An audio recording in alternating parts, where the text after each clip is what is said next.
Di video kita kali ini kita akan bahas mengenai gerakan dasar, yaitu teknik pukulan.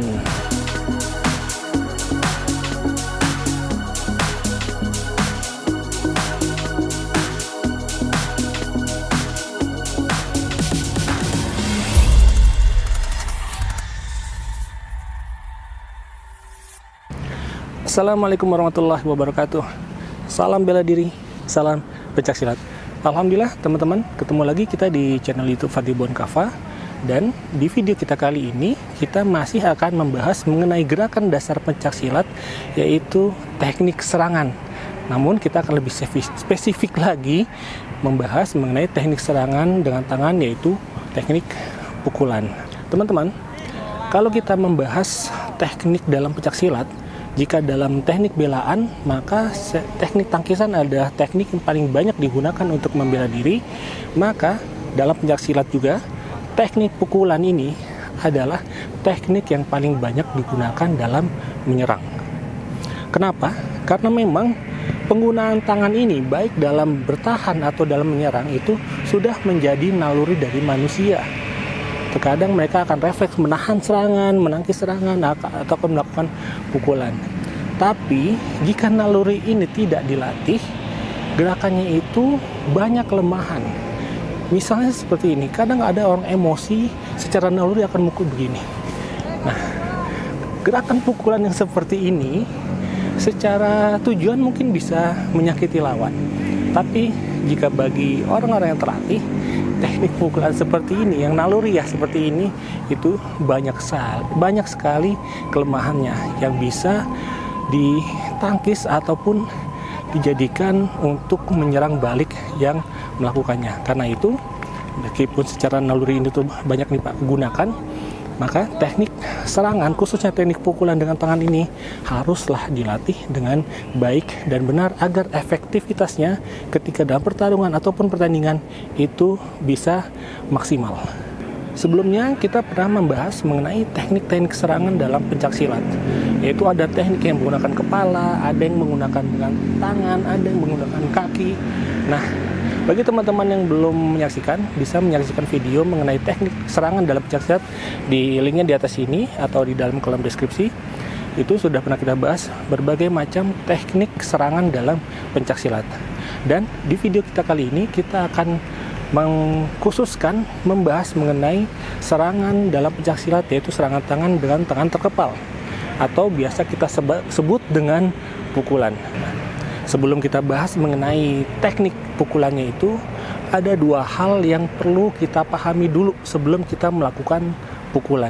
Yaitu yang pertama adalah cara kita melakukan kepalan, kemudian cara kita merentangkan tangan ketika dalam melakukan pukulan. Karena kalau kita salah dalam melakukan dua hal ini, bukan saja pukulan kita tidak efektif, justru besar kemungkinan kita yang melakukan pukulan yang akan cedera. Cara mengepalkan tangan dengan benar adalah, saya mendekat dulu biar jelas. Jadi tangan, jari semuanya rapat seperti ini terbuka, kemudian kita tekuk dengan tetap rapat, kita tekuk, kemudian kita kunci dengan ibu jari. Jadi jadinya seperti ini. Dari depan seperti ini, jika dari samping seperti ini. Kepalan harus lurus dengan tulang lengan bawah kita. Jadi jangan melakukan pukul kepalan seperti ini kita akan cedera, atau seperti ini. Jadi pukulan harus lurus. Dan juga pukulan itu lurus seperti ini, titik kenanya adalah di dua tulang ini, bukan di sini. Jadi ketika melakukan pukulan harus bentuknya lurus seperti ini. Jangan seperti ini. Karena jika seperti ini, yang akan menopang kepalan kita adalah sendi di pergelangan tangan. Dan sendi pergelangan tangan ini tidak cukup kuat untuk menahan benturan. Jadi yang kena hanya adalah dua tulang ini, karena kedua tulang ini ditopang oleh kedua tulang lengan bawah kita. Jadi seperti ini akan lebih kuat dalam menahan benturan. Kemudian yang kedua adalah merentangkan tangan. Jika kita melakukan pukulan, merentangkan tangan dari kan lurus seperti ini. Siku jangan dikunci. Bentuk kuncian ada ini. Seperti ini adalah tangan yang seperti ini, siku terkunci. Kalau tangan seperti ini, ketika ada benturan di sini, maka tangan akan rentan cedera. Karena yang akan menahan adalah sendi di bahu kita. Ini. Karena itu siku harus ditekuk sedikit. Nah, jadi kira-kira bentuknya seperti ini. Siku kita ini jangan dikunci, tapi harus ditekuk sedikit. Nah, inilah rentang pukulan yang baik. Setelah kita menguasai bagaimana cara mengepal dengan benar, kemudian rentang tangan yang benar, barulah kita melatih teknik pukulan dalam pencaksilat. Nah, teknik pukulan ini terbagi dalam beberapa aspek. Pertama adalah aspek pengenaannya. Jadi ada pukulan yang seperti ini, di mana kenanya di dua tulang ini, namun jika kita buka, telapak tangannya menghadap ke bawah. Ini satu, ini adalah pukulan, namanya masih hampir semuanya sama, pukulan lurus, karena pukulan lurus artinya pukulan lurus ke depan. Tapi ada yang kepalanya seperti ini, ada juga yang pukulannya seperti ini, kenanya tetap di dua tulang ini, namun jika kita buka, telapak tangannya menghadap ke atas. Pukulannya seperti ini. Ada juga pukulannya yang seperti ini. Ketika kita buka, telapak tangannya menghadap samping. Tetap kenanya di dua tulang ini. Kemudian ada juga pukulan yang kenanya menggunakan bagian luar dari kepalan ini. Kenanya seperti ini. Ada juga pukulan yang kenanya menggunakan punggung telapak tangan. Ini. Itu adalah pukulan dari aspek pengenaannya. Seperti contoh, misalnya kita bisa melakukan satu, yang kedua, yang ketiga, kemudian yang keempat, yang kelima. Nah, itu contoh-contoh aspek pukulan dari aspek pengenaannya. Nah, kemudian aspek berikutnya adalah aspek tekniknya, yaitu ada pukulan lurus. Nah, seperti tadi bilang, ada pukulan lurus, yaitu pukulan lurus ke depan. Pukulan lurus. Ini pukulan lurus. Kepalanya bisa satu, kemudian pertama, kedua, atau ketiga.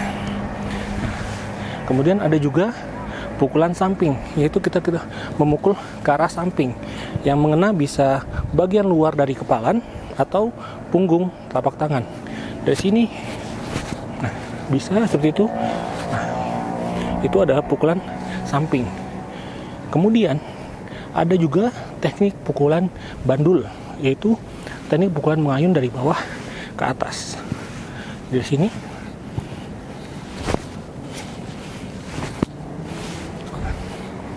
ke sampingnya, dari samping sini, tidak terlalu bawah, dari bawah. Posisi tangan ada di sedikit di atas pinggang dari sini. Nah, ini. Itu adalah contoh dari pukulan bandul. Kemudian ada pukulan melingkar, yaitu dari luar, nah, melingkar seperti ini. Lintasannya ada yang serong, ada juga yang lurus, tergantung dari target yang mau kita kenakan. Jika kita ingin mengenai bagian rusuk lawan, maka pukulannya melingkar seperti ini.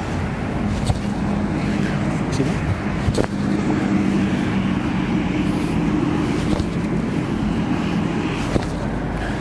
Itu contoh pukulan melingkar. Atau jika kita ingin mengenai rahang dari lawan, pokoknya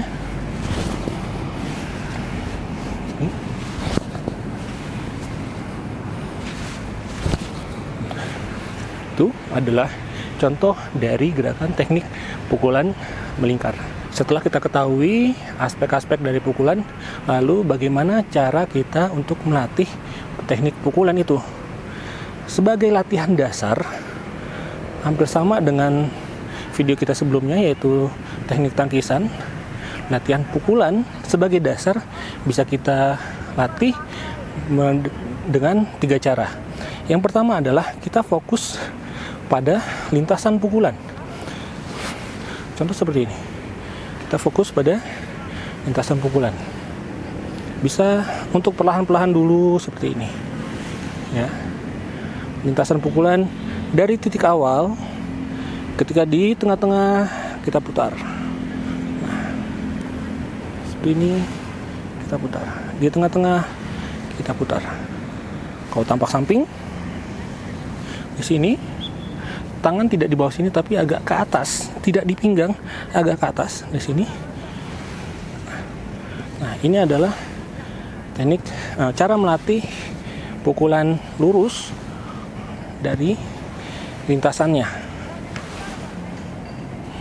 Baik itu pukulan lurus yang menghadap ke bawah telapaknya atau ke atas atau ke samping, lintasannya sama.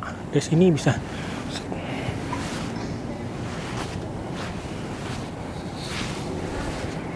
lintasannya sama. Kemudian di samping bisa seperti ini.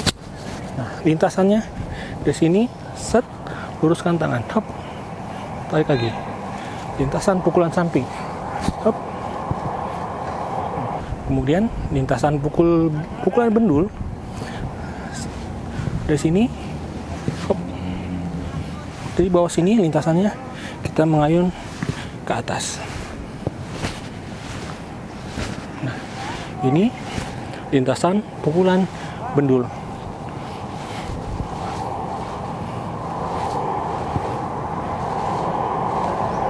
Kemudian lintasan pukulan memutar dari sini.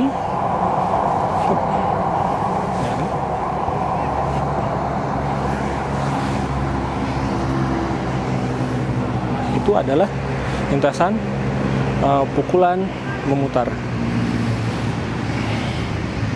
Nah, kemudian setelah kita memahami lintasannya, barulah kita bisa melakukan teknik pukulan dalam posisi kuda-kuda. Dalam posisi kuda-kuda tengah, kita akan melakukan teknik pukulan lurus. Sini.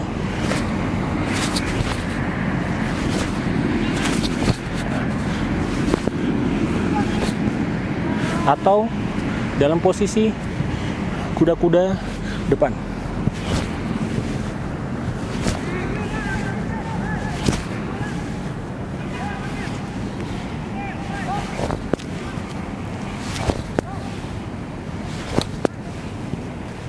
Itu adalah contoh melatih teknik pukulan dalam posisi kuda-kuda.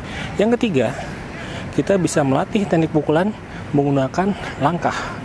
Jadi, ambil sikap pasang, kuda-kuda maju melakukan depan. Di sini.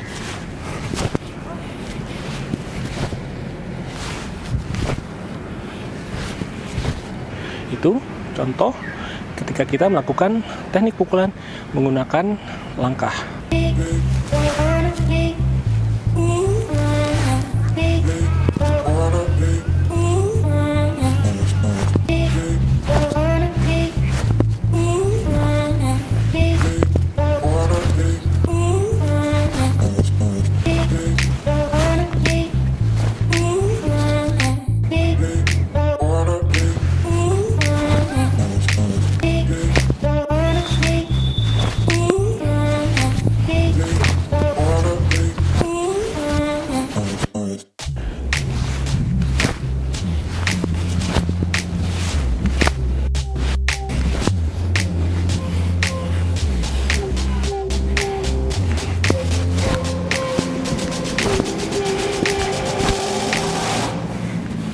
Teman-teman, yang 3 tadi adalah cara kita melatih pukulan dalam latihan dasar.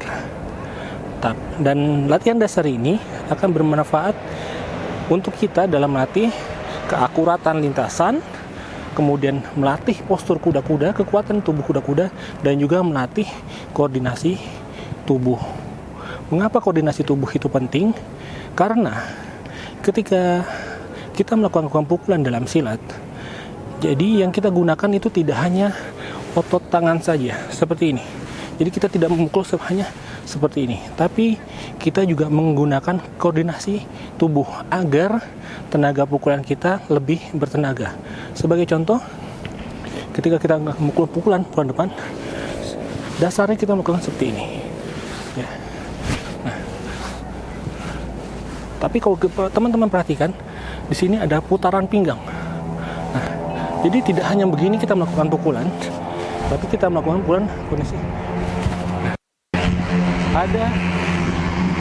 Ada putaran pinggang, koordinasi tangan dengan putaran pinggang sehingga memberi tenaga lebih pada pukulan kita. Seperti itu. Di sini. Jadi ketika dalam melakukan pukulan tidak hanya tangan saja yang bergerak, tapi putaran tubuh juga harus ikut bergerak.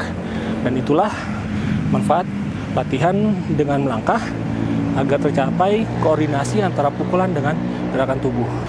Nah, mungkin sebagian teman-teman ada yang bertanya, apakah dengan gerakan dasar itu teknik pukulan tadi bisa kita lakukan untuk dalam pertarungan atau dalam pertandingan? Tentu kita jawab bisa. Tapi gerakan-gerakan dasar tadi, latihan gerakan dasar tadi itu menekankan kepada keakuratan gerakan. Sedangkan dalam pertarungan atau pertandingan, kita juga harus menambahkan unsur efektivitas. Maksudnya seperti ini. Dalam gerakan dasar, kita melakukan posisi awal pukulan ada di sini, dan posisi akhir pukulan ada di sini. Ya, ini kita latih dalam gerakan dasar. Tapi ketika kita dalam pertandingan, bisa posisi tangan kita sudah ada di sini. Jadi ketika kita akan memukul, tangan yang akan memukul, misalnya kita akan memukul tangan ini. Tangan ini tidak perlu lagi kita tarik seperti ini ke sini. Lalu kita rentangan. Kenapa? Karena itu akan menambah jarak rentangan tangan. Yang akan mendampaknya adalah bertambahnya waktu yang kita butuhkan untuk mengenakan pukulan kita ke lawan. Jadi ketika dalam pertarungan atau pertandingan, dalam posisi seperti ini, kita akan melakukan pukulan depan, kita tidak lagi tarik ke sini. Dari sini, langsung dari sini. Seperti itu. Itu adalah contohnya, maksudnya efektivitas gerakan. Jadi ketika kita dalam latihan dasar, kita melakukan hop, ha, seperti itu. Dalam pertarungan, agar lebih efektif, dari sini langsung seperti itu. Jadi latihan dasar mungkin terasa membosankan, tapi sangat dibutuhkan agar kita bisa melakukan teknik secara akurat dengan cara yang benar. Barulah kemudian kita latih gerakan dasar itu ke teknik implementasinya seperti apa. Nah, dan teknik implementasinya itu kita membutuhkan partner dalam berlatih. Jadi dengan adanya partner dalam berlatih, kita juga bisa melatih satu unsur penting ketika kita dalam melakukan serangan, yaitu adalah jarak tembak. Ya, jarak tembak adalah jarak yang ideal untuk kita mengenai lawan dengan teknik serangan seperti ini. Ini adalah jarak ideal saya. Nah, kapan lawan ada di posisi itu, kita pukul. Kalau lawan masih agak jauh, tidak di dalam jarak ideal jarak tembak kita melakukan teknik serangan, itu hanya merugikan diri kita sendiri. Kita akan lebih banyak menghabiskan tenaga, teknik kita juga akan kebaca. Jadi, selain kita melatih akuratan pukulan bersama rekan berlatih, kita juga akan melatih efektivitas juga jarak tembak dari serangan kita. Misalnya di sini lawan masuk di jarak tembak, pap, pap, pap, seperti itu. Oke, berawal dari kuasai dulu latihan dasarnya, kemudian kita akan masuk ke teknik penerapannya atau implementasinya, yang itu akan membutuhkan efektivitas dan juga optimalisasi jarak tembak. Baik teman-teman, mungkin di waktu yang singkat ini demikian yang bisa kami sampaikan mengenai teknik pukulan dalam pencaksilat. Jika video ini dirasa bermanfaat, boleh silakan teman-teman share ke teman-teman yang lain, dan jika belum, boleh teman-teman subscribe channel ini dan diaktifkan lonceng notifikasinya agar teman-teman semua mendapatkan informasi terbaru mengenai video-video dari kami. Fadil Buan Kafa, mohon pamit. Assalamualaikum warahmatullahi wabarakatuh.